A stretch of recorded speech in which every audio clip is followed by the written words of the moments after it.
Dr. Doreen Grand-Pichet is the Dr. Doreen is an expert in autism. Doreen Grand-Pichet. Dr. Grand-Pichet. Dr. Doreen Grand-Pichet. Dr. Doreen Grand-Pichet is a visionary in the field of autism. Now you can ask her questions on Ask Dr. Doreen.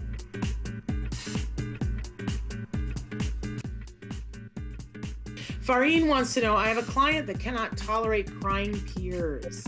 In the past, the BCBA did not FCT ask for headphone or go away, but his behavior hasn't decreased. I'm intervening, tolerating crying for 2 seconds and making a comment on crying kids instead of hitting them. So I hope that makes sense. So that sounds like that they're probably a BCBA or at least a behavior therapist.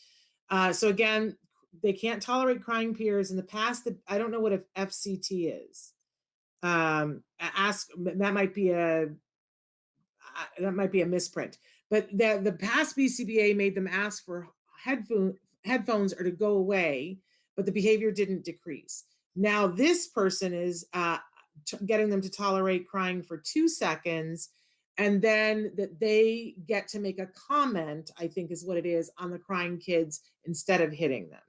Do you want to give them any advice? Okay, so there's, there's two things we can do here. We can, and you're doing kind of a little bit of each one. So I think pick one and really work at it. So one thing is, giving headphones, like having the child, your child, stay exposed to the disturbing stimulus, which is the sound of crying, but protecting themselves, okay? Now, the only way that will work is that you do not allow the hitting.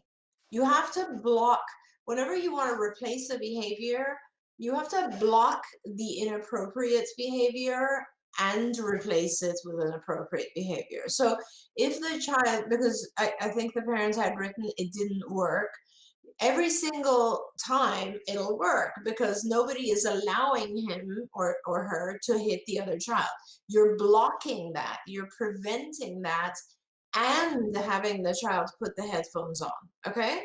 Then you do that, 100 times, then gradually your blocking will get less and less because then you'll just hand the child the headphones. And then gradually, you don't even have to be there because you can put the headphones around the child's neck or something, and it looks pretty cool. And then they know how to do that. Okay, so that's one direction to go. And if you do it with a lot of attention, it will work.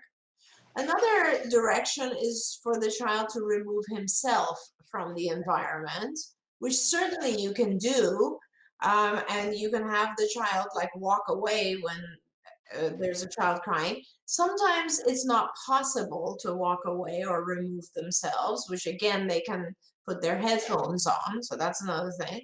And then there's a third, which is what you're trying, which is essentially teaching our child to tell the other child to get away, to go away, right?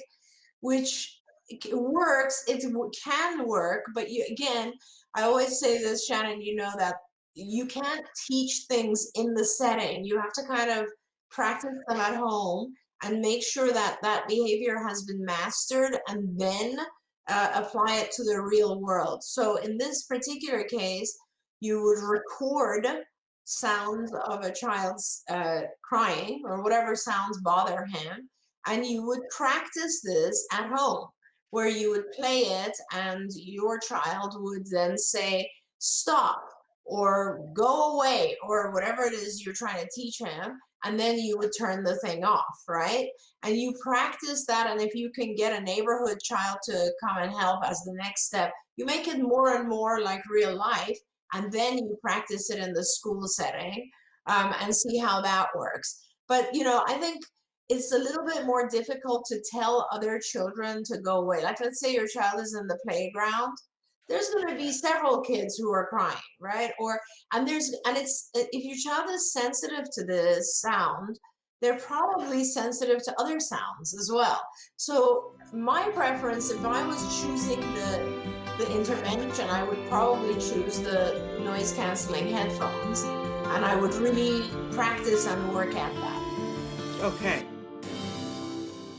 Hey, thanks for watching Autism Live. To subscribe, click here. And if you'd like to check out some more of our videos, click here.